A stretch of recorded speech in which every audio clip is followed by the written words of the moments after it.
You have reached the Geek Elite. Good luck.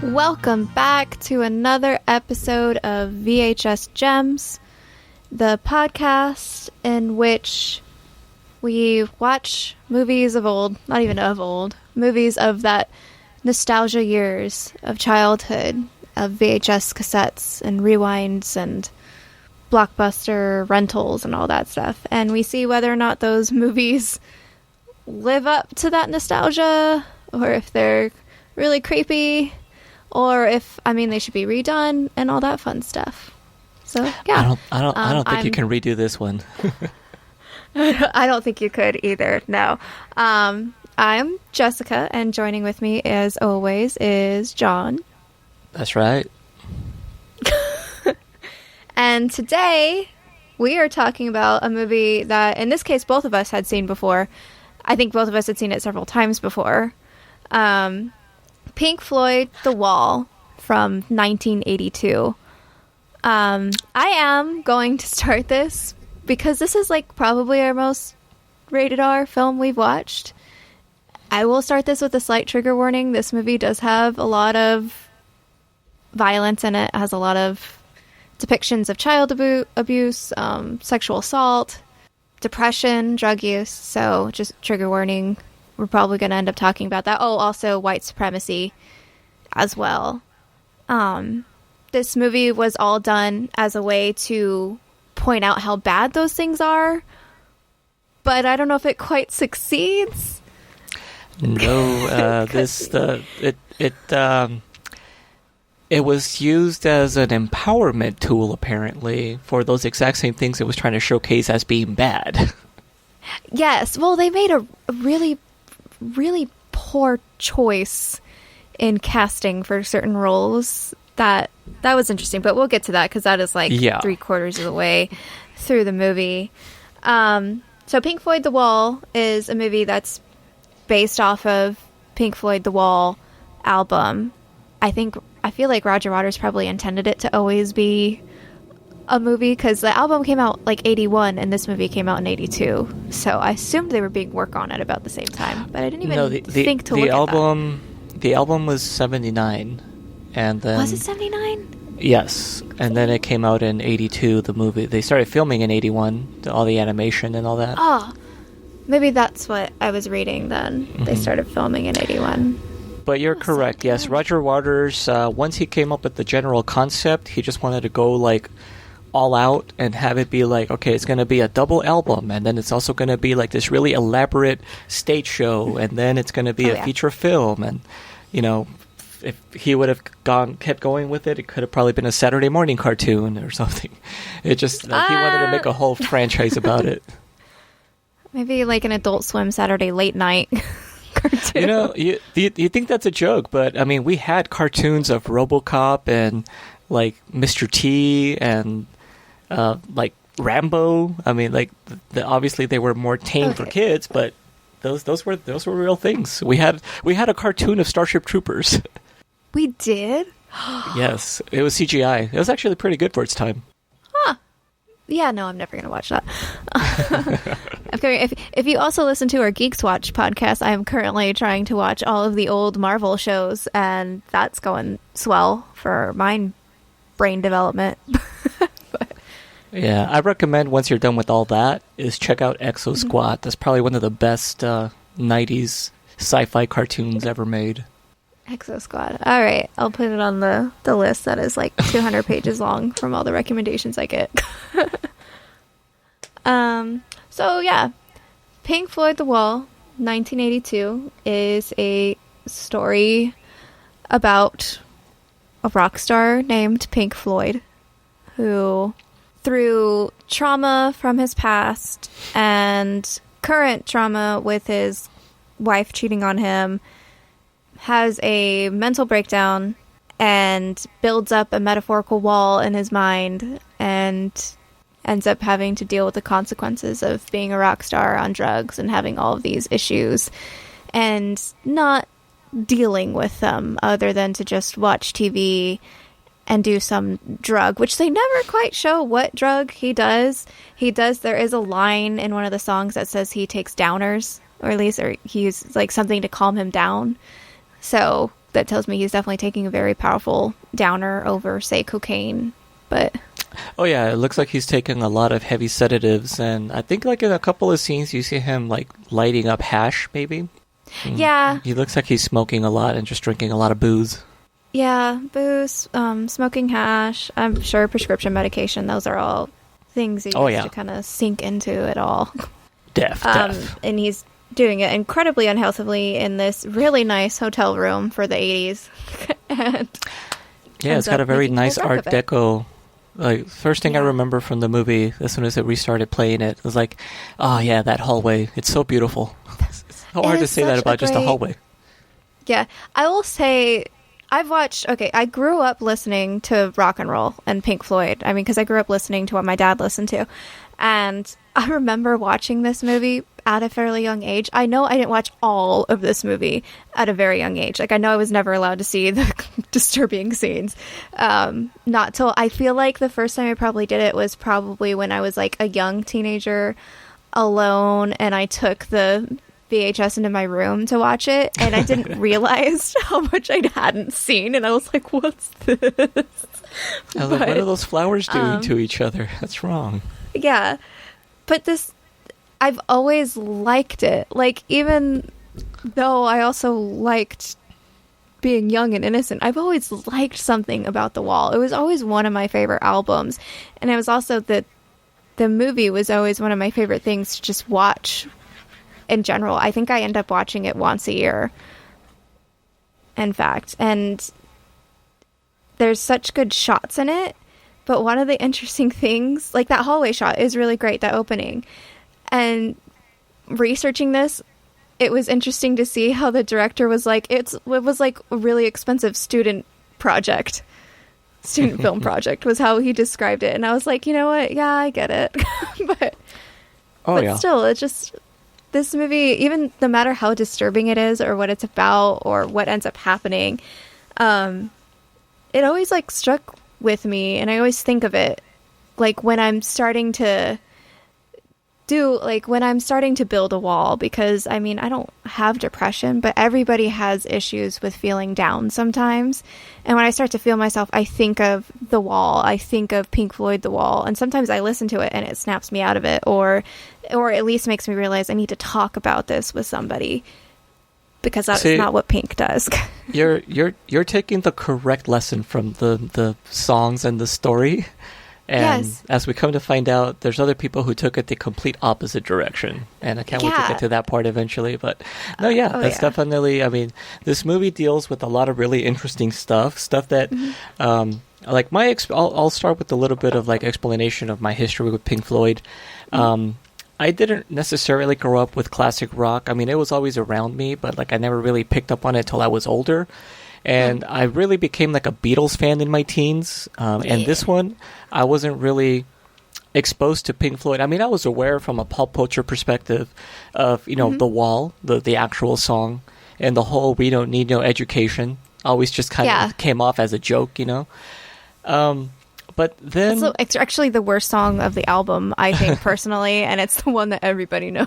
Well, it's the one that is all kind of just built around, basically. Yeah. But yeah, and it's probably why, because of that too, it's the one that was the most single-friendly, that it just got overplayed.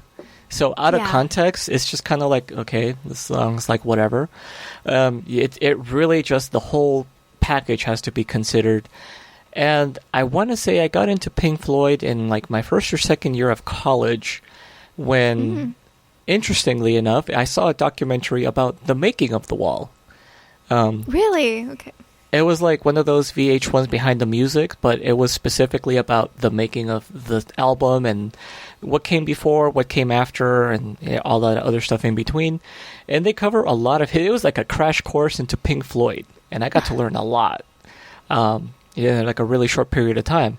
And I was just really fascinated by just how they made all of that work, how they tied it all together, the different personalities involved. I mean, just hearing David Gilmour's guitar, I'm like, oh, yeah, this is good. So that got me into The Wall, which then led me into their other discography, Animals, Dark Side of the Moon, which I kind of like to stay within that certain period of Floyd. You know, the Syd Barrett stuff, I don't care for that much. And then the stuff when Waters left, I don't care for that much. It's like that one chunk of time in the 70s, Billy. And so I saw The Wall, and I was like, yep, that's exactly what I thought would come about from this album. Like, once I was like, it's like they're inseparable now. Like, because they're such complete experiences in and of themselves, where it's like, you can't separate the music from the album, and I can't separate the visuals of the walking hammers and the big wall with the holes in it, you know, from the album. Yeah. Like, it's all like, yeah, and that's exactly what his intention was. Rodgers wanted to make this all-encapsulating experience, which it turns out, I don't know how much you know about the history of why The Wall came into being. A little bit. I mean, I know it was kind of sort of about Syd Barrett, and why he had to be kicked out of the band, and also even a pianist at the time, I think they were making this album, was kicked out of the band as well for a drug problem. No, that was because Roger Waters was kind of an asshole, and he felt that he felt that, and the keyboard player was there from the beginning. Rick Wright, I believe, was his name. He's passed now, unfortunately, and. Yeah, so just kind of like a crash course into how The Wall came into being, because it definitely factors into the overall story. So yes, Syd Barrett, their original singer, guitar player, went crazy from drugs. He became a completely different person. He left the band. It kind of, left a scar in the group where it was like, wow, like that happened to him. He was like a friend we knew, and now he's like a complete stranger. The things that drugs can do to you, right? Being, rock stardom. But then Pink Floyd started as a really small band. Like, they played little gigs in, like, pubs and whatever, and, like, art house, like, performances. And then they really blew up, like, they just got huge. Dark Side of the Moon just catapulted them. Animals was, like, they were playing concert arenas for that album. And Roger Waters apparently really hated that. Like, he didn't like basically not having a connection with the audience not really being there for the music. They were just getting high. And I guess it all came down to one moment he felt so angry at this disrespectful looking punk guy. I remember this now because it happened in Canada. Yeah. He like spit at him? Was that what it was? He like got mad at him and spit in his face, and then after that he felt so horrified. Yeah, he was like, wow, what just happened to me right now? And he started reflecting on that, and I guess that was what started The Wall, is basically being a rock star going out of control, no longer being connected to your audience, not really processing what you're feeling, just kind of letting it all burst out in this like lash of anger. And yeah, that's kind of what we see, like a much more exaggerated version of in here. Plus, there's a lot of autobiographical elements in here. If you've ever listened to the DVD commentary, Waters and the graphic designer, the one who came up with all the visuals and the animation stuff for it, they go a lot into how like each of them brought in little bits of their own history. For instance, Pink Floyd's father dies in World War II.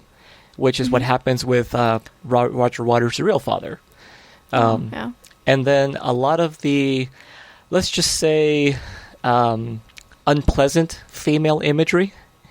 Yeah. A lot of that comes from the artist, apparently. And they both joke about that in the story, saying like, hey, I guess this film was really just our way of working out some childhood issues, isn't it? In that typical British dry sense of humor that they have. And there's a lot of stuff of that in there. Yeah. I feel like a lot of people knowing me now would be surprised that I actually like this movie, especially over its depiction of women. But I feel like even at a young age, and especially now watching it, I don't take that depiction as truth to the women in it. I take it as how he sees them because he's so messed up. And so I think exactly that's right. Like that's how he has to see them. So that's why they have to be written the way they are.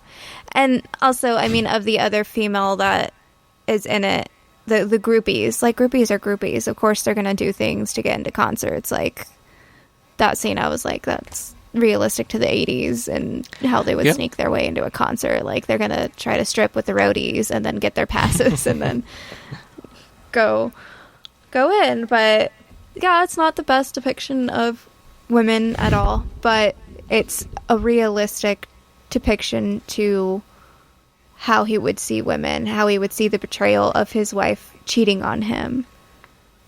Yeah, he doesn't have the most healthiest outlook when it comes to women, and that's exactly as you stated. It's because that's how he sees them. It's not the truth. It's his perception, which, again, we'll definitely touch up on it a bit more, but there's a lot of, like, even worse depictions of, like, fascism, and, like, in the wrong interpretation, that can be seen as pro-fascist, and that's not what it was going for. But, yeah, like, you know, somebody can look at it, and like anything else, it can be misinterpreted and used to further a certain line of thinking, I suppose. And it's like, no, that's not what it was for. Why do you have to ruin things, people? Yeah. We should probably get into the actual movie. This movie will be hard to do step by step, though, because there is so many flashbacks in it. As you're kind of sort of slowly learning why Pink is as messed up as he is. But we do start off with that hallway scene and a maid cleaning, which it's like a hotel hallway, super art deco, a weird bluish purple color. Always stands out in my mind, that opening scene. Mainly because it was one of the scenes I was able to watch when I was a kid, probably. But it's the one scene not having, like, crazy sex happening. Yeah.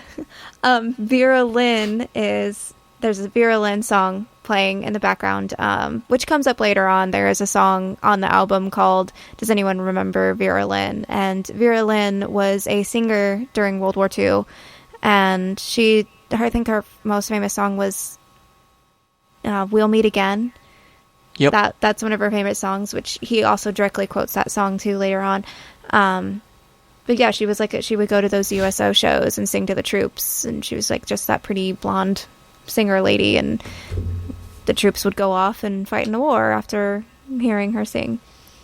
So would you say she was like a bard that was raising the morale for the warriors to go fighting? Yeah, that's basically, honestly, that is what it is. USO shows were used to raise morale in the darkest of times during the war, often. They would go to, like, not the hardest hit areas, but they would try to sing to the soldiers that had been through the most and stuff like that. There's actually a really good, I think it's a Bette Midler movie, that she's in a USO show. I'm not going to remember the title of that movie, but it's a crazy good movie about USO shows and how they work, and Bette Midler is Bette Midler. I'm pretty sure it's Bette Midler. That sounds familiar. Yeah. I can't even remember who else is in it either. I just remember, like, scenes of it, and if there's a comedian in it that's really good actor too, and I can't think of his name, but it's not The Rose, is it? No, it is not The Rose. Oh, okay. It is. Oh, it's gonna blank me out, and I don't want to search for it, because then that's whatever. So, anyway, back to it. If you know what that Bette Midler USO show is, movie is, let me know. Whoever is listening to this. You can tweet at us later. After that opening scene, it also cuts to someone lighting a hurricane lamp, and Roger Waters is now singing a song that is not in the Wall album. This song is called When the Tigers Break Free, I think. Yep. And this song is playing over as what you will later on learn is Pink's father cleaning his gun. It's a really good song. I really wish it was on the album. Yeah. It was on the album that came out after The Wall, the final cut. The final cut. Yeah, see, I don't own the final cut. Maybe. Well, yeah. I probably just find the digital of it on Spotify nowadays. But oh, yeah, for sure. Like, own the Wall album. Oh, that was my knee. Then you start to see, I guess, the future-ish, as In the Flesh starts. Yeah, In the Flesh starts, and you kind of sort of see the future. And there's a bunch of hammers, looks very fascist, white supremacist setup, and he's singing In the Flesh, but it's only cuts of it, and you see violence. There's always constant cuts to like a riot going on. I don't know where the riot is or what. Yeah, I think this is where you get. It's intermixed with so we get scenes of like the people storming the concert, so like all these people are rushing in. Then it's juxtaposed with the battle that's happening that eventually kills Pink's dad during World War II. And there's scenes of violence going on in some like nondescript like urban area, like people rioting. And I guess it's just supposed to show that there's all kinds of craziness going on everywhere in every facet of life. Yeah. I know. I think that's where you get it's like a senior student in college film studies film, like scenes like that where it's like, why is this here? Like, this doesn't need to be here. I get you're trying to do some metaphorical point, but it's not hitting quite right because it has not quite anything to do with what's currently happening. After all that, after you realize his dad dies in the war of a bomb, it cuts to the thin ice, and that's where it shows the mom, the war, basically that he's really messed up about it because he grew up without his dad pretty much, but he didn't really understand why. And then you see that cool scene of Pink floating in the water, and then it kind of goes wonky, and it's like he can't swim, and it's like him sinking into his thoughts is how I kind of sort of interpret it. Which, a fun fact that I read was that the actor, I can't remember his name, but I know he was an Irish singer, Bob rock star, Geldof. punk star. Yeah, Bob Geldof. He couldn't swim. He doesn't like water, so he didn't know how to swim. So they had him on a lift to hold him up like that, and I guess it's the lift that they use in Supergirl to make it look like she's flying. Oh, interesting. Yeah. So that was interesting. This is really hard to just go through because it's so much weird stuff, and it all goes with the music so well. As soon as the song, because the Thin Ice starts as kind of a nice sounding song, and then like halfway through it just turns into this like rage infested, not nastiness, but just like anger and depression and like what Pink is going through in his mind as he's floating there. A task that should be like calming him down, but it seems to like put him too much in his thoughts, I guess. Yeah, I mean, even the title of the song is suggesting that he's about to lose his mind because, like, he's basically like one straw away from breaking that camel's back, essentially. And you see that descent into madness beginning here. So because it jumps around in the timeline a bit too. At this point, when he's in the pool, he's also bleeding because he cut his hand from something that happens later in the story. So this technically happens after he scared the hell out of the groupie that came with him, and he cut his hand, and now he's all alone. Yeah, and so like I said, it is kind of a tricky one to talk about. It's kind of like, I guess the Thin Ice is like his about to break point. Yeah. But he kind of shows it as, I feel like he's floating in the pool and then reflecting on everything that had happened to him in the last 36 hours. Yeah. And then you're seeing that reflection after that until you catch up to the groupie scene. No. To the crazy fascist scene. Comfortably Numb is probably when it catches up to, okay, now we're there. So then, after the Thin Ice, it goes into the Brick in the Wall Part 1, which shows Pink as a little boy at a park, and he's kind of sort of trying to get a dad to be his dad. That's so sad. Yeah, it's really sad. And this is another where it goes like he was looking for that relationship because his mom doesn't seem to be the best.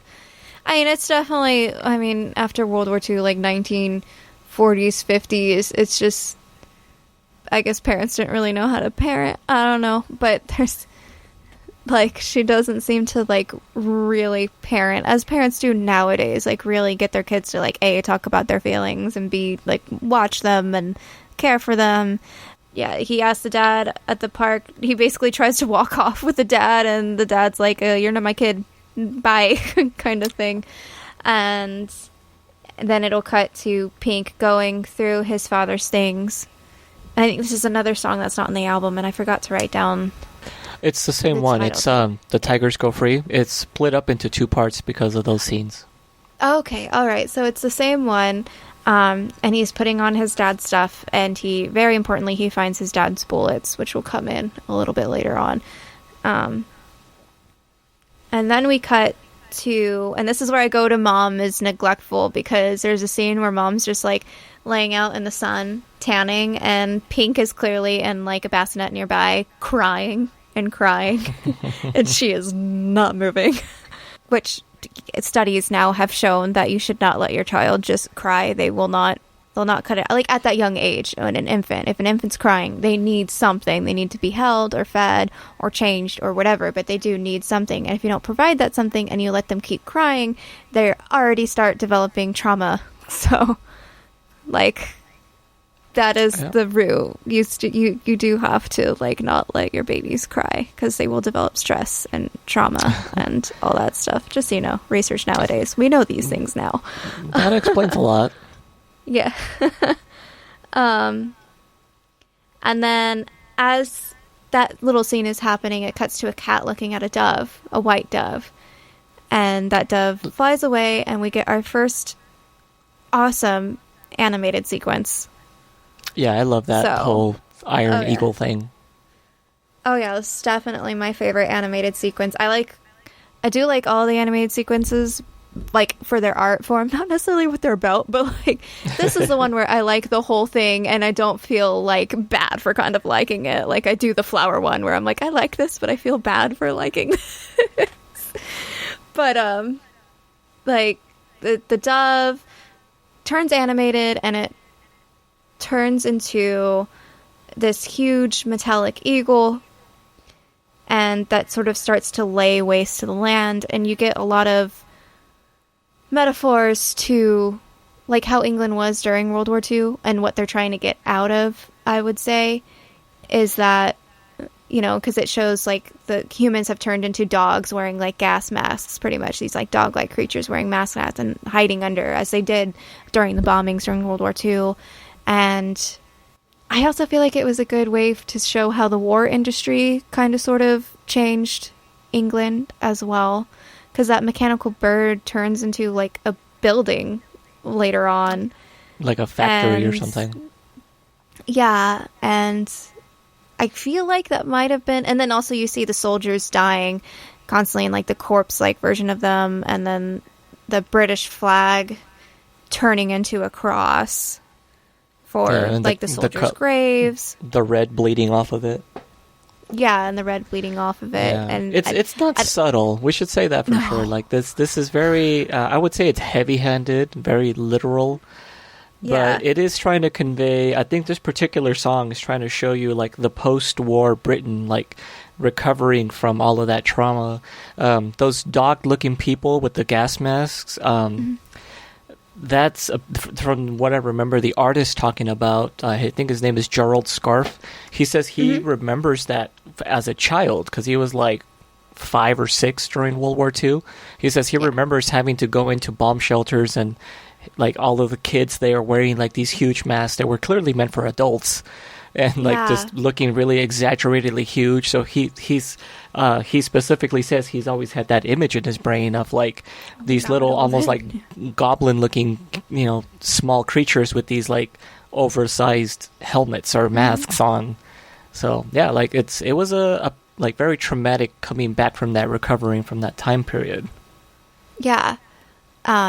as a whole, I mean, it's one of those, oh, there's a term for it, but where like a whole society goes through the same trauma. I cannot remember what it's called, and we're currently going through it with COVID going on too, but it's like societal trauma where like a whole entire generation goes through the same trauma and has to kind of deal with it and move on.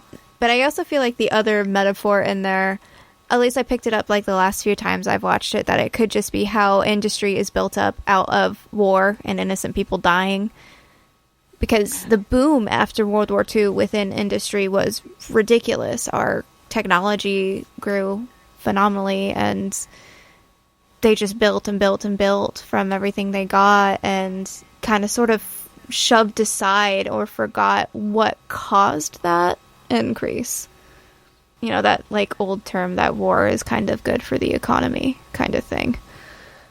Yeah, war is good for business. That's true. Yeah. But you should always remember what the cost of that war is. More than just money, people. Well, you gotta tell that to the stockholders, though. They do it for them. Yeah. Yeah, that's true. So after you get that gorgeous animation, it cuts to young Pink putting the bullets on a train track with his friends. As kids do. Seems dangerous. It is slightly dangerous. They can ricochet, and you can get them shrapnelled into you, but kids be kids, right? Right. I mean, I would have done it for sure. I knew it wouldn't have been smart, but I would have done it. Yeah. No, I would never have done it. I didn't even touch a match till I was like 15, so... Wow. That was me. Well, my dad's a firefighter, so I was really ingrained how bad fire was. Like, to the point that I got to watch the fire training videos in which, like, showed you how bad fire is. And I'm just like, okay. Don't ever watch what will happen if you put too much lint in your dryer. And don't watch a video of that, because you will forever... Well, actually do watch the video, because you will forever be removing that lint. Even if there's just a little bit on your little vent, you're going to be removing all the lint, because it's an explosion and it's scary. And don't play with matches till you're 15 in physics class. Or chemistry, whatever class it was. So they do that. Their teacher catches them for some reason. I don't know if they were in school at the time, or maybe it was just after school, and the teacher yells at them from afar. Oh no! I think that was just meant to be like a transition. Like, he wasn't literally there. It was just more like, true. Yeah. Like, what? Okay. Well, but this is where you get to start to this. We also skipped over though that as the bullets were going off and the train was passing by, that it turned into like a Jewish concentration camp style train. Yeah. Where the kids were wearing the masks, or not the kids, the creepy masks of all the people. Yeah, another callback to World War II. Another metaphor for World War II on how Jewish people would put on trains, like packed into the carts of trains, and to go to the concentration camps. Like, people would see them go by and not think anything was wrong, whatever. But it goes to the one song that everybody pretty much knows, kind of. It starts with the song, what is that song title? Happiest Days or something like that? Happiest Days of Our Lives. Which is just a song about how teachers abuse children because they're abused by their wives at home, kind of thing. Well, I think it was supposed to be like the cycle of abuse. Mm-hmm. How in this particular case, the teacher is basically being abused at home. Although the way they depicted it here is a little more subtle, surprisingly. It's not heavy-handed, where like the wife is beating the husband. Yeah, in this one, it's a little subtle. Later on during the trial, at the very end, it is pretty. Oh yeah, there they have the literal version where it's like when the wife is spanking the teacher, or spanking the child, or something like that. Yeah, and the teacher is a puppet. When it's animated, the teacher is a puppet that the wife is controlling. Yeah, kind of thing. But yeah, and yes, it is a representation of the cycle of abuse that people who are abused will also abuse. It's not my favorite thing to say as truth, though, because there's a lot of people that break that cycle, and there's a lot of people that get away from their abusers. There's a lot of people that realize it's wrong and learn to talk about it, and so that they can get over it so they don't become abusers themselves and all that stuff. This is not a story about somebody that actually gets over it. No, it's not. It is very much, well, it's how they grew up. It's the era they grew up in. They grew up in that era that you weren't allowed to have feelings, especially as a boy, which you'll get to in this scene. You get that scene where the teacher makes fun of him for writing poetry, which is actually two different versions of, or not versions, two different lines from Money from Dark Side of the Moon. Guy reads it out, and to that point, to that point, when towards the end, when they're going through the trial, one of the things that the judge accuses Pink is showing feelings of an almost human nature. This will not do. Yes. Which is great, because it's exactly right. It's like there's this weird societal pressure, at least back then, and at least especially towards men, to just bottle it all up. It's like, no, have that stiff upper lip, be strong, whatever.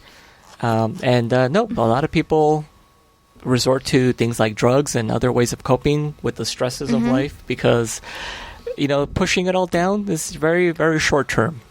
It's going to have lasting repercussions. Yep, but we don't consider that.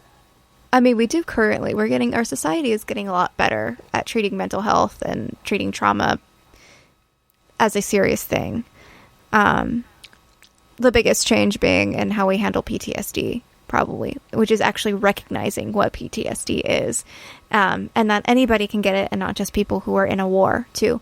But even back then, after World War II, you weren't allowed to have PTSD. No, you were a soldier. You did your job. Like, why do you have issues? You shouldn't have issues. Suck it up. Pretend you're back in the war. Suck it up. Follow your orders, kind of thing.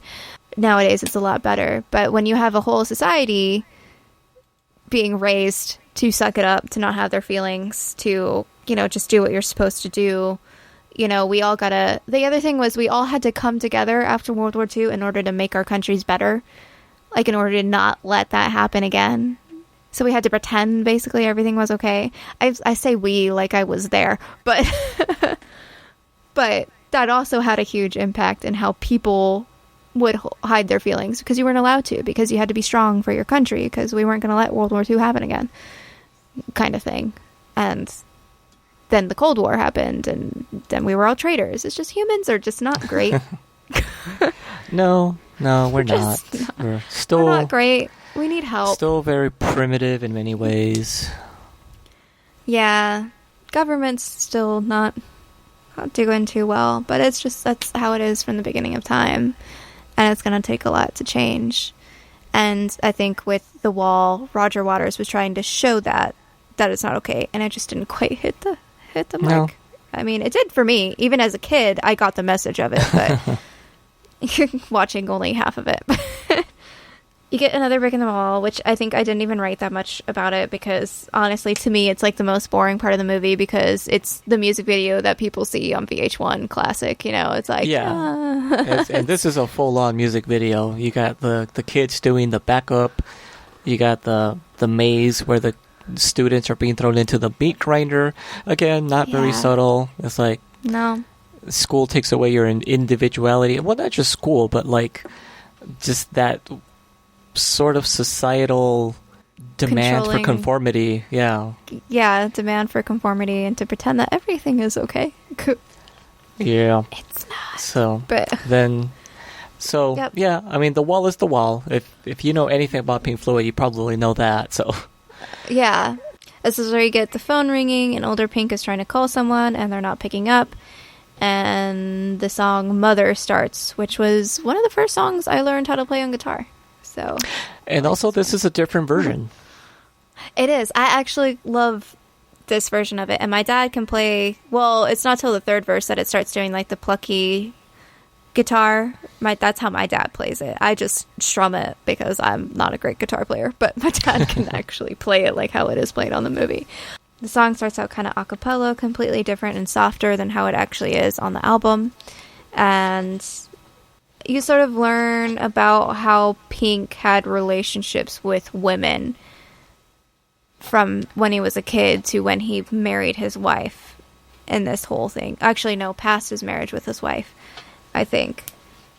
And I want to say it's at that point, but they kind of sort of show that his mom is kind of sort of neglectful, kind of sort of not even not. He had like a good relationship with his mom in a way that he likes his mom, but not in the way that it's really... But it sounds like she was also sheltering and overprotective. Yeah, overprotective. So the lyrics are about how she's sheltering and overprotective, but also kind of neglectful to his feelings. That's how I would say it. Like, she wants to protect him, she just doesn't quite know how.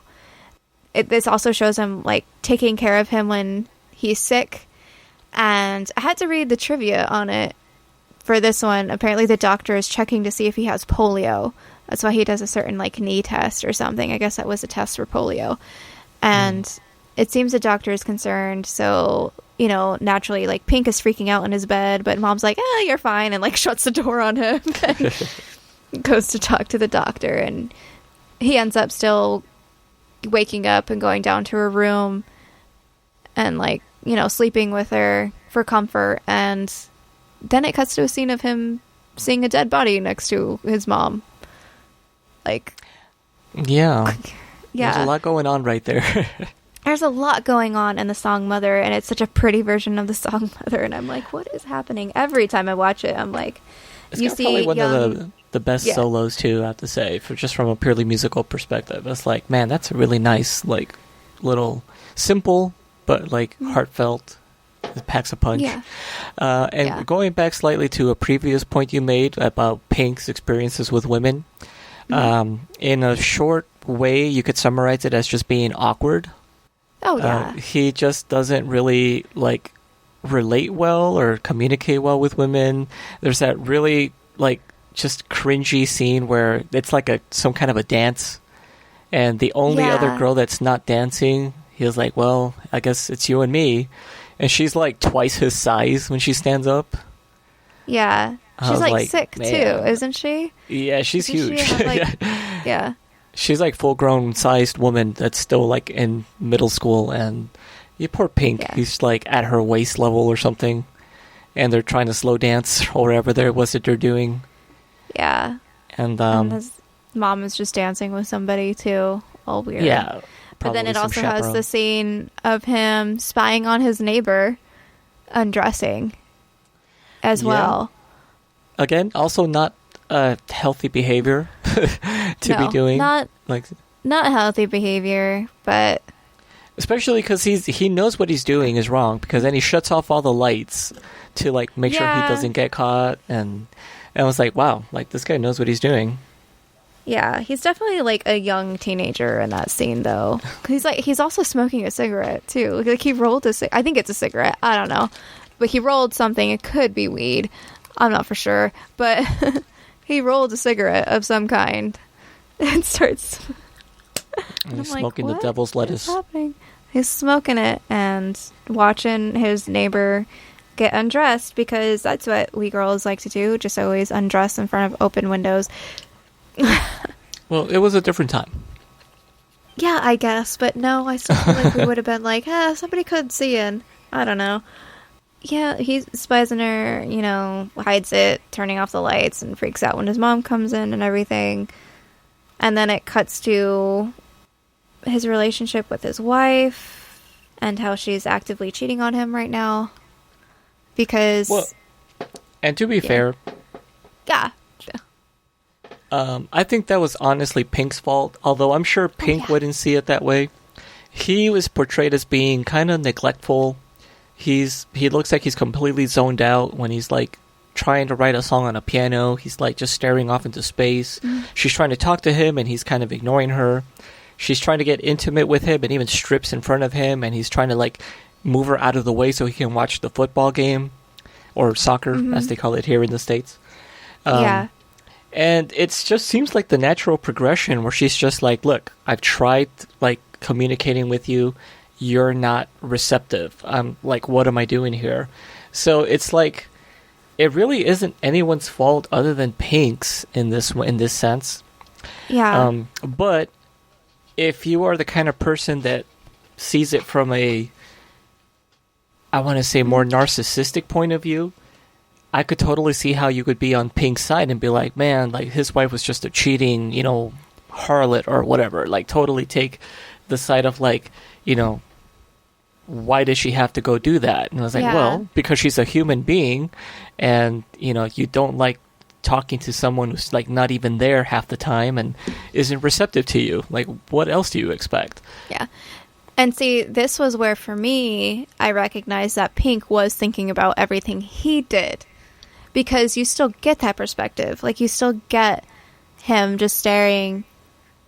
Like, if like I judged this movie as being Pink reflecting on how he got to the point that he is. So if this is his reflection, then he does realize, at least at this point, that he did mess up, that it was his fault, in a way, that he didn't communicate, that he pushed her away, kind of thing. Like, that's how I took it as a child, people. As a child, I took this movie as, if you're a rock star, you might go crazy and you'll hold everything in and be mean to everyone about you and do drugs. And if you do that, you could become evil. That's how I took it as. Like, I was like, but I was like, but if you talk about it and open yourself up and tear down your wall, then you might be okay. Like, that's literally the message I got from the movie when I was like 10. Like, come on, people. That's it. All right, so that was Pink Floyd, The Wall. What are we watching next? No, I was kidding. No. We're going to get to... Okay, so after that, after all that lovely scene, we get to we get to the flower animated sequence, right? The flower one. Yeah. The pretty flower one. So what can we say about this scene? It is a very pretty flower one that is a giant metaphor for men and women relationships and sex and flowers fighting each other. It's a weird one. It's a real weird one. Well, it's so well drawn, but it is. It's very fluid. It's very pretty. The colors are nice. It goes so perfectly with the music. But it depicts, I guess, I want to say, relationships in general, like the courting, the wooing of each other, and then the final, like, consummation. But then how that devolves into wanting to kill each other. Because those flowers go from being very pretty looking, scrumptious, succulent, meaty petal flowers. Okay, you could slow down there. But yeah, it's not even quite a metaphor. It's pretty right in your face what it's about. This is the one that, like, I like the animation of it. I like the art of it. I don't like the message of it. I understand the message of it. I don't like it. It's not a healthy message. This is one that I think might have fell flat in it, kind of thing. Because it kind of sort of, it once again shows sex as sort of like a conquest. And like that the guy wins initially, but in the long run, the woman wins because she wins the relationship and she wins the control. That's the message I always get from it. And every time I watch it, it's the only message I get from it. Yeah. Kind of thing. Like, there is no little side twist that's kind of nice to it where it's like, but that's not the truth. Not really. I mean, other than this would be in Pink's mind, I assume. Because Pink is an artist. I mean, he's a songwriter, of course, so he is an artist, so he would think artistically. So this would be his artistic representation of how he's feeling at that current moment. So yeah, it's going to be messed up because he's feeling messed up. But I wish I didn't like the animation. But I like it. I want to say that there's a line in Fight Club that reminds me of that scene in particular. Mm-hmm. And it's when Edward Norton and Brad Pitt are both in the bathroom talking to each other. I mean, supposedly, but yeah, spoiler alert. And really, so for a 20-year-old movie, yeah, it's been 20 years already, hasn't it? Wow. I haven't seen it because that got spoiled for me. So. Really? Oh, it's still a Yes. fantastic movie in spite of that. It's beautifully directed. It's awesome. Anyway, okay, so there's a scene where they're talking to each other in the bathroom, and they're Brad Pitt or Edward Norton is basically saying, it's like, well, when I was a teenager, my father told me to, like, do good so I can go to college. When I went to college, he said, to do good so I can get a good job. And then I got a good job. And then I said, Dad, now what?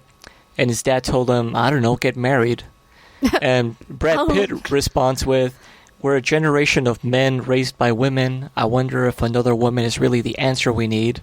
And I think that's what this song or this animation sequence is essentially displaying, which is like, women have never been a source of comfort or any kind of actual emotional connection, but it seems to be something that we're supposed to want. I'm saying we, but I'm really meaning Pink. And Yeah. I think it's him coming to the realization, like, every time this happens, it always starts the same, it always ends the same. It's a cycle of this kind of weird dance that turns into abuse. Because, yeah, the flowers eventually go from loving each other to straight up attacking and turning into, like, what look like vultures, kind of. Like, really weird-looking, deformed birds.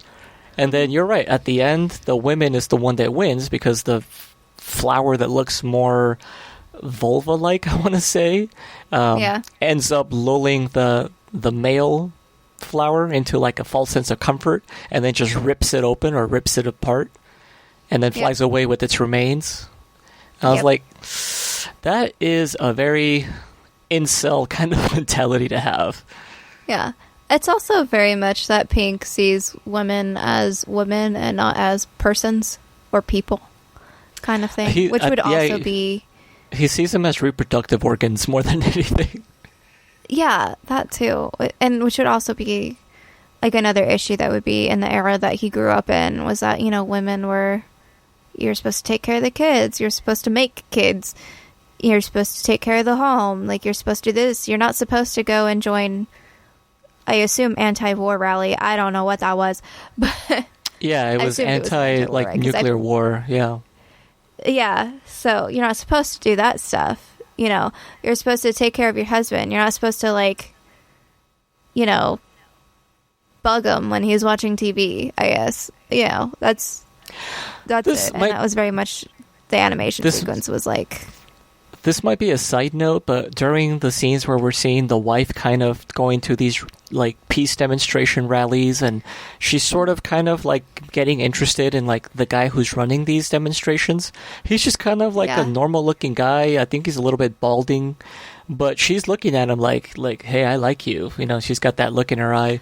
And I always wondered if that was supposed to be, is that supposed to be that she wants somebody who actually believes in something and is driven to something, as opposed to Pink, who's, like, talented but is just like not responsive? Like, is that supposed to be telling us? I don't know what that's supposed to be telling us, because you don't get really her point of view of that relationship, because really what she could be wanting is just somebody that cares about her opinions, which is what a normal person would care about. I mean, that is important, yeah, I would imagine. And when it comes to that point, like, looks don't really matter. Really, if you've been stuck in a relationship where you don't seem to matter, and somebody else shows you that you matter to them, and I will say, especially if that somebody else is somebody, like, of their own power and has their own things to do, but still thinks that you're legit, that you're a person, and that your opinions matter, and that you can help them in their path, kind of thing, then yeah, looks wouldn't matter at all. So hold on, I need to be taking notes here. This is good stuff. Just treat a person like a person. That's pretty much it. Treat them with respect. Talk about your feelings. Don't lie over stupid things. It's just, I'm going to go back to just watching the flower animation. I'm sorry, world. I tried.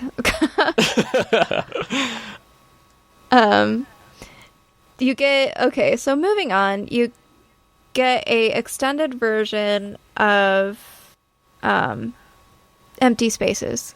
It's extended in this one. Yes. As opposed to on the album.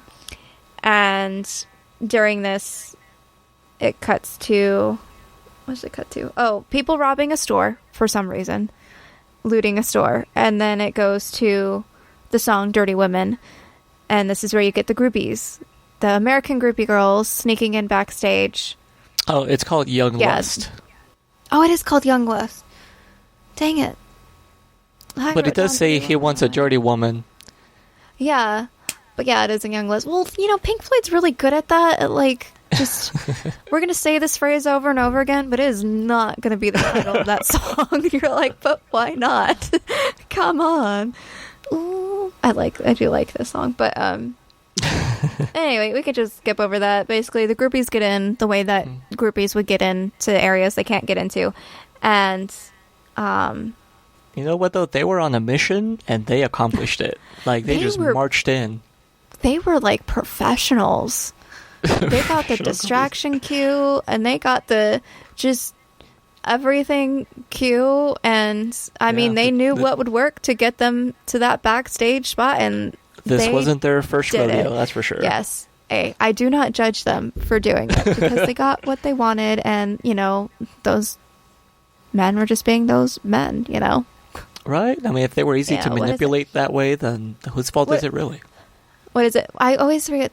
There's something I saw recently on the internet going around, probably a few years, where it's like, why do we always blame the women for sleeping to the top as opposed to talking about the men that won't let people get promoted without sexual favors? Like, we always blame the women for doing it, forgetting that the men blocked them and put them to that point because they wouldn't give them that promotion or whatever unless they had a sexual favor. Even if they deserved it. Hashtag me too. Yes. Hashtag me too. Hashtag also glass ceiling. Yeah. That's what it is. It's called the glass ceiling, and we should talk more about the men that let that glass ceiling happen and not the women that just tried to get around it. Anyway. Try to get off my soapbox when I'm watching a movie, The Wall, but well, I mean, there are some deep things in this movie. It's just that it's easy to go on these like really intricate tangents because they apply. You're absolutely right, and this would be a great subject for like its own conversation, but it's only going to be one small part of this other thing that we're already trying to juggle. Yes, I know. We gotta get to that point. I'm just really trying to not get to that point, but we gotta get to that point where we talk about it. But so she ends up going into Pink. For some reason, Pink's like, that girl from his trailer, even though he looks utterly annoyed at her existence. And he picks one of them, and he takes her. I think it was her just having that confidence to like lead him. Like she was the one that was kind of pulling him around everywhere. Yeah. And she did also kind of look like his wife, too. Yeah. Yeah, so she had that look. It could be that, too. He takes her to a hotel room, and then, she kind of sort of tries to get something out of him. Probably money, or, concert tickets, who knows. And an autograph, maybe? Yeah, he goes nuts. He goes absolutely nuts and starts wrecking the place. Which is one of my favorite songs on the album, by the way. Yes. This one is One of My Turns. Starts off really... almost like a lullaby, actually. Yeah. The song starts off almost as a lullaby. Not quite about nice things. Not that all lullabies are about nice things. I mean... No, but it's very quiet, very subdued. He's just kind of... It starts off really just kind of melancholy, actually. Like, he's just saying about how tired he is of everything, how he just can't stand it anymore, but in, like, a really tired kind of way. And the groupie's just like, wow, this room is great. Like, this, like... Wanna take a bath? Yeah, like, she's just trying to be, like...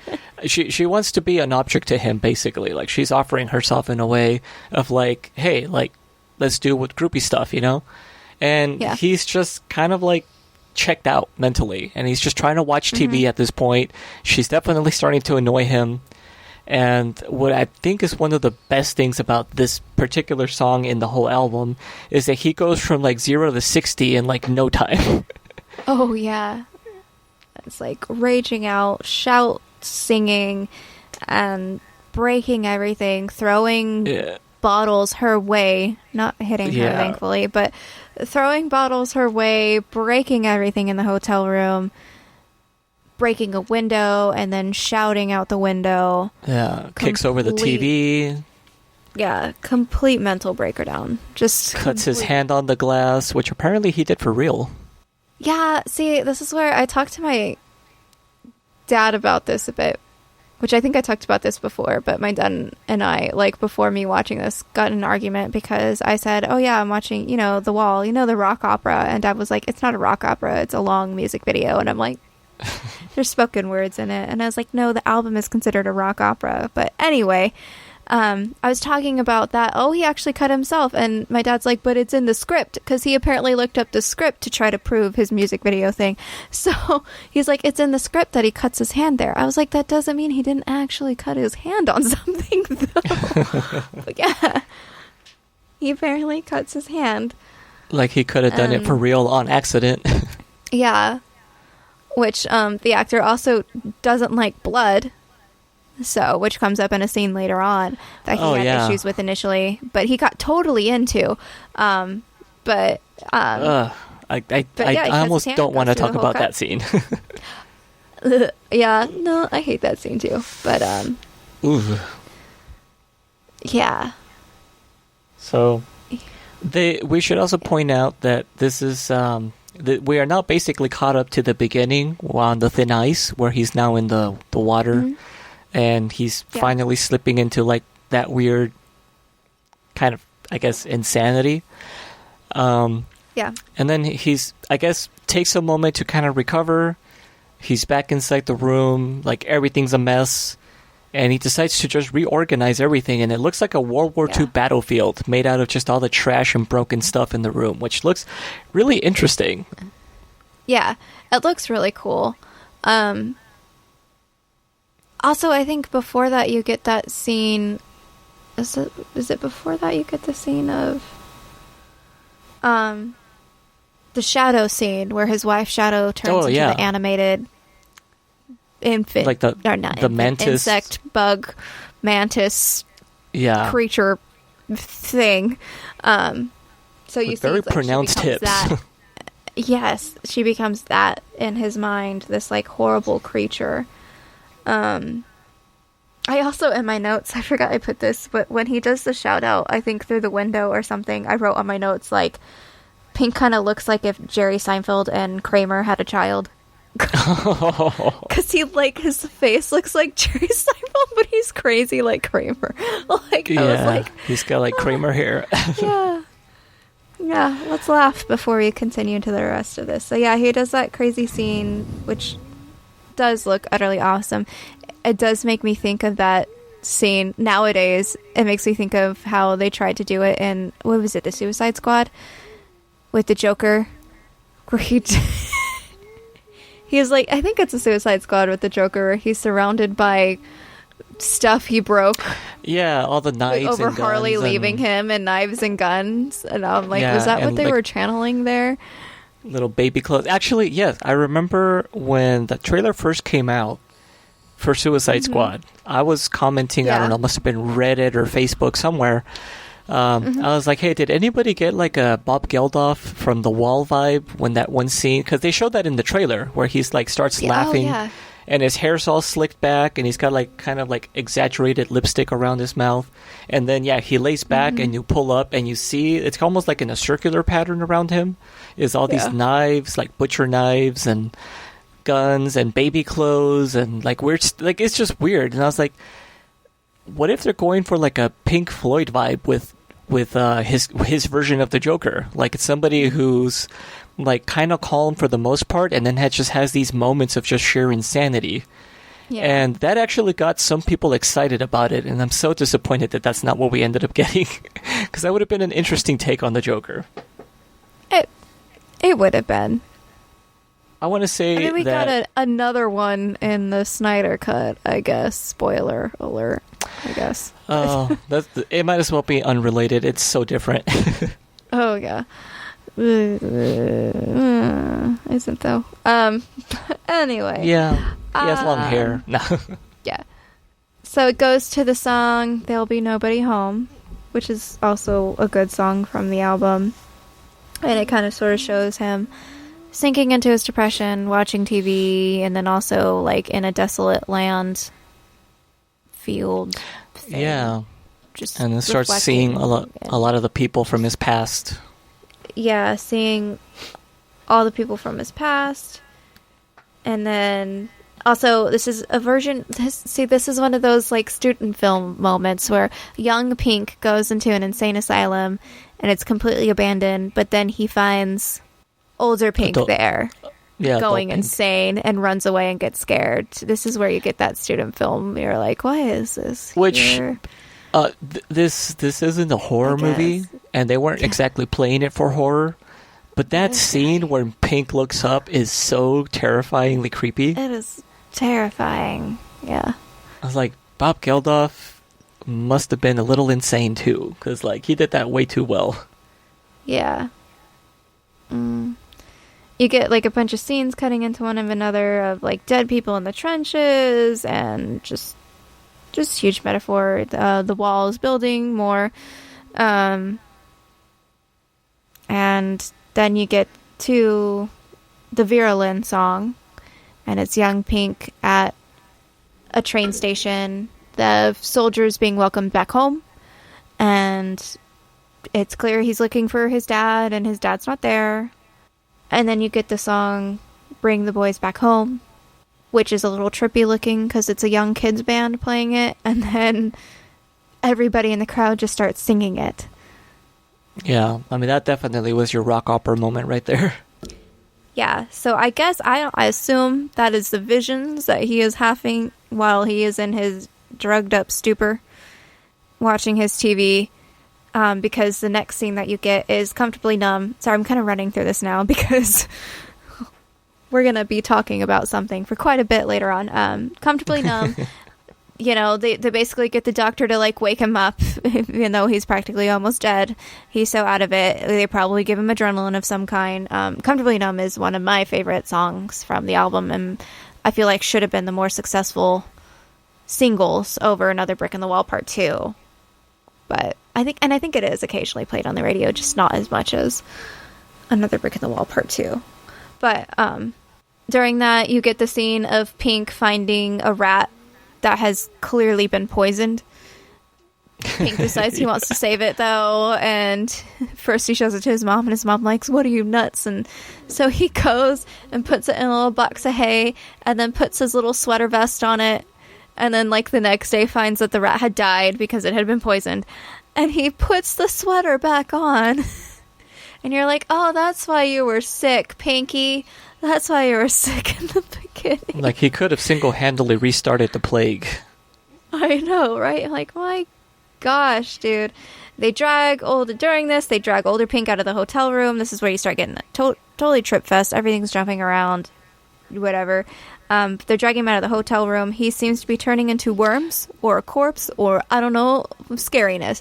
I know this wasn't supposed to be horror, but that scene has always scared me and always will. He's like molting or something, like a caterpillar. Yeah, actually, we skipped it though. We skipped it before Comfortably Numb begins. Oh god! I thought you wanted to skip that scene.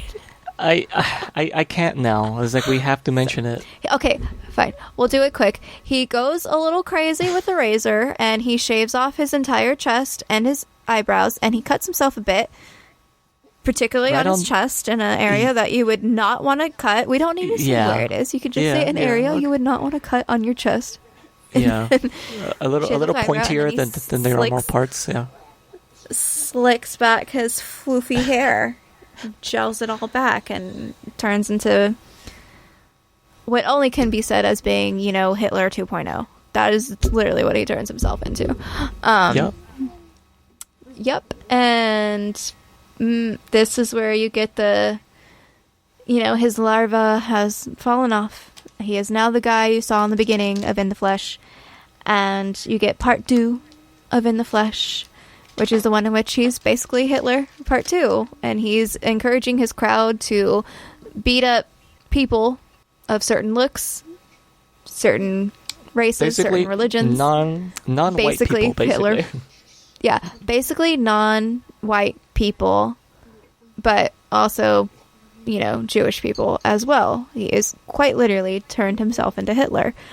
And he has these hammer signs, and they even do a Hail Hitler too, which I always forget that it starts with, and not that they say hail, but they do the hand motion, and I'm like, holy Lord, way to pin the hammer on the nail right there. And basically, I don't want to go too much into it, but you get the scene like it's like the SS police, secret force, just doing a riot and beating people up and raping a woman and all these things because of the things that he said. I understand, and generally most people understand, that this was supposed to show that that this is not okay. Even though they're showing it that Pink has turned into this fascist and this horrible person, the point is that this is not okay. Yes, yeah, it's supposed to be a warning tale.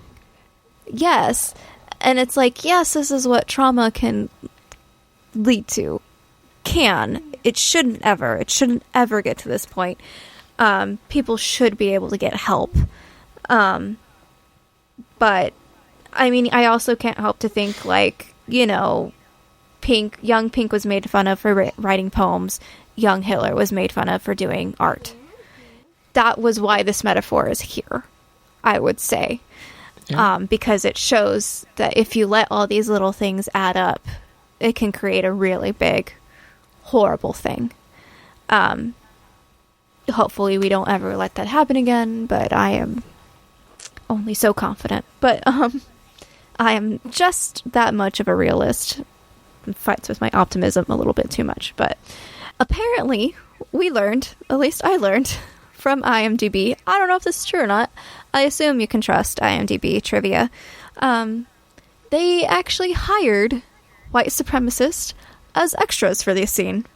And that is probably the dumbest thing I'd ever heard in cinema history. I'm sure there's a lot of dumb things that happen in cinema history. This has got to be one of the dumbest, though.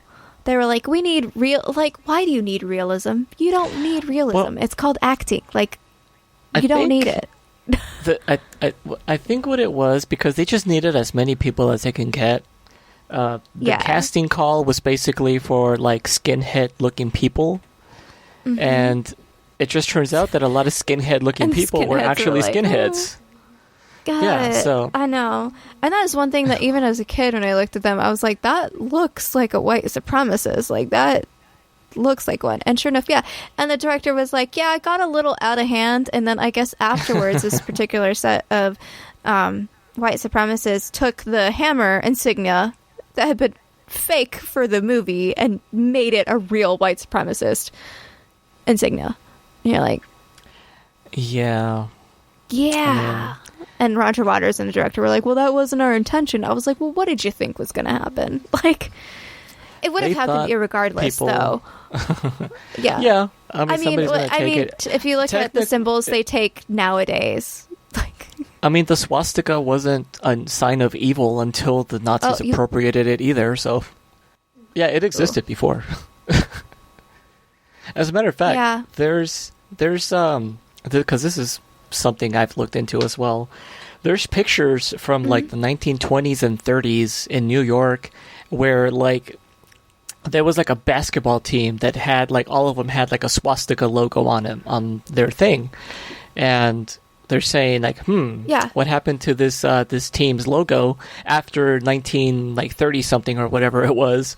Yeah, all of a sudden it was gone because now it became appropriated. But before then, it was a well-known kind of common shorthand for something else. It just you take something and you turn it into something pretty awful, and then it just becomes irredeemable afterwards. Mm-hmm.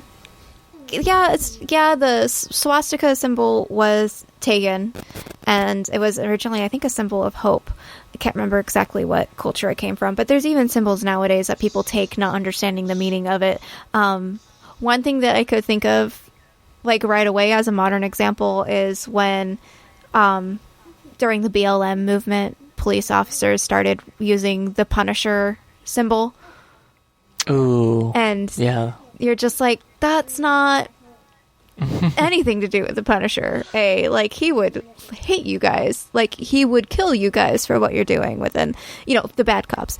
But, because the Punisher kills cops. Like, he doesn't like the government, or like, I'm not even a huge comic book fan, and I know that.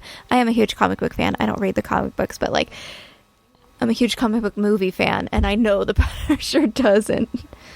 No, and there's even an issue somewhere. This cop using a symbol that way. Yeah, there was an actual issue. I remember seeing it somewhere that the Punisher is berating some cops for using the skull logo, like in like a Punisher story, saying like, you guys are supposed to be like doing this the right way or whatever. Like, he's telling them like, yeah, I'm doing this because this is the only avenue I have, but you're supposed to be something better than me, or something like that. So yeah, it's a thing. Symbols can be appropriated and perverted, unfortunately. Yeah, I think the other latest one is like the OK sign as well. Like when you do OK with your fingers. I don't understand how that became a thing. That became a thing. I don't know. And I went, I do that sign all the time at work. Like, like, why? Why we gotta do this? But whatever. I mean, yeah, white supremacy. Just. This is a heavy movie, man. Like, there's some. It's pretty heavy. At the end, he eventually is in the bathroom after that whole sequence, and this is where I get that was all in his head, and it was not really what happened, but what he thought would eventually happen. I assume it's actually still before the concert, this bathroom scene, and he's singing that song Stop, and that he doesn't want to go on, and he wants to find out if he was actually guilty of what's been happening, to him, pretty much. And you get the last animated sequence, the trial, which has all of the people you've been introduced to as their animated version. So the wife, crazy hip mantis lady that switches into everything horrible, scorpion and spider and all that stuff. His mom, which looks like a big smothering blanket. The teacher as the puppet being controlled by his naked wife. That's great. And you get the judge, which for whatever reason is a big giant ass. I mean, I guess that kind of makes sense, but that's still really weird to look at. It's the testicle chin that really completes that look. I was going to avoid saying that, but I was hoping people would just know. Just imagine if a butthole could talk, like Ace Ventura when he's doing that. Yeah, I just wish he could have just stayed as the worm that he originally started as, a worm that turns into a man's ass. Great. That's a sentence you just said. That's a sentence that I just said. You also get a really gorgeous animated sequence of, like, the Pink is now represented as being like a little dummy, I guess, is how I would describe it. Like a little doll with no clothes, pretty much. And there's this beautiful, looks like color penciled sequence of a leaf falling, and it curls and turns into dummy Pink. And then it curls and it turns into like a slightly, like a autumn leaf falling. It's such a pretty image with this like pretty choral background piece of this like na na na na na na. Like, it's just such a pretty thing in the midst of, and then we're back to the scrotum, right? Okay. But really gorgeous. I love that so much, that leaf. It's so pretty. And the judge eventually calls him guilty for everything that he's done, and his sentence is to tear down the wall. And you get big shouts to tear down the wall. Tear down the wall. Yep, you hear the explosion, the wall is down, and then you get the scene of what clearly was a scene after the riot that was going on earlier and the looting that was going on, or kept being referenced to earlier. Kids sort of cleaning up the area afterwards. Yep. Because it's always the next generation that has to pick up after the mess of the adults. Yeah, pretty much. And there you go. That's Pink Floyd, The Wall. Note to self: don't cast white supremacists. Unless you're making like American History X, then it feels like it would be more appropriate. Wait, did that have actual white supremacists in it? I don't know. I mean, probably. There's a lot of... I don't want to say... I was about to say there's closet white supremacists, but actually that is probably a thing. Yeah. I think we're seeing a lot of them come out of their closet lately. But, yeah. You know, it's kind of just a random thought, and I like to pop off with these every now and then because they're unexpected, and people are like, okay, what the hell is that all about? But I remember watching Dennis the Menace as a kid on Nick at Night, the old 1960s or 50s version, whatever it came out. And I remember that there was two Mr. Wilsons. There was like a kind of slightly chubby Mr. Wilson and like a taller, thinner one that wore glasses. Well, Yeah. the taller, thinner one that wore glasses, I don't know what prompted this in my, I don't know, it must have been like 7, 8-year-old brain, maybe even 9-year-old brain. But like seeing that version of Mr. Wilson, I just remember thinking like, oh yeah, that guy's a racist. I don't know why. I was 8 or 9 years old. Like, what do I actually know about racism? But something about the way he looked, I was like, no, yeah. If I was to think about like somebody from the 50s or 60s that's just like a massive raging racist, and I mean that guy could have been like the sweetest man. This is just the impression that my child brain had of an adult for no particular reason that I can think of. It was just yeah, that guy strikes me as being of the Klan for some reason. And that's your random thought for today. Random thought for today. You can always find those on VHS Gems. Wait till you get to the one about John Travolta. I'm saving that for one of his movies. Oh, gosh. Okay. Oh, gosh. Yeah, even watching it now and the world that we're in now, I'm like, I still appreciate this movie for existing, for, like, showing how you need to not build walls and what it can eventually lead to, and how, yes, you have a responsibility about it, about not letting yourself get to that point, but also people should start recognizing it. People like your agent shouldn't force you to wake you up with adrenaline from your stupor and force you to do a concert. Like, well, one of the teachers things shouldn't abuse students. Yeah, one of the things I was taking away from it from an early time, ever since I first started watching it, is that Pink basically doesn't have any agency. He's always just kind of being told what to do, and that's, I think, why he was a dummy at the end. Because he was just like, you see scenes of him being trampled, and of course he's like floating in the wind like a leaf. That means he doesn't have any control. He's just being pushed around, and that's another danger of like what can happen in your life if you don't take an active role in it. Then you'll just be, man, this is such a heavy movie. There's so many like good ideas in it. It's very heavy for only being an hour and 30 minutes. Yeah, I think we've talked almost the whole length of the movie right now. We're about to talk as the whole length of the movie.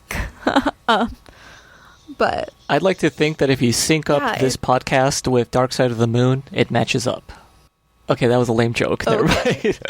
That was not a good one. Good try there, though. Yeah. We could get it to link up with The Wall. Yeah. But, it's great. I like Pink Floyd. I know a lot of people don't like Pink Floyd anymore. But I like, and it's the same as you, I like Pink Floyd within that late 70s gap, though. Like, I don't like their earlier stuff. Yeah, that was the peak. Don't really love their later stuff. Yeah, that's the stuff I like. I did, while I was watching this, I kept on thinking of the documentary you made us watch one time for a Geeks Watch, Jodorowsky's Dune. And how he had wanted to get Pink Floyd to do the music for it, and he was greatly insulted that Pink Floyd continued eating their lunch while he was trying to talk to them. And he's like, so I stood there and waited for them to give me the respect I deserve. And I'm like, dude, you're weird. But thanks to the new Dune remake, we finally got Pink Floyd scoring at least the trailer, and it was beautiful. Oh, gosh, that sounded so good. I need to go watch that trailer again.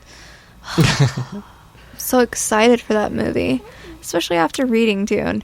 Now I am much more excited for that movie. I don't know how they're going to do it well, but I don't know if you could ever do this book well. I don't think you can film it like faithful to the book. You just have to take like the ideas here and there, because you were wondering how they would portray all of the inner monologue. And the answer is they just show a lot of inner monologue. Like, you have a lot of voiceover going on. Yeah, that's not... With like, nobody wants to watch that. Yeah, one of the earliest scenes in that movie is like that big giant head in a jar thing like appearing besides the throne of the Emperor of the Universe.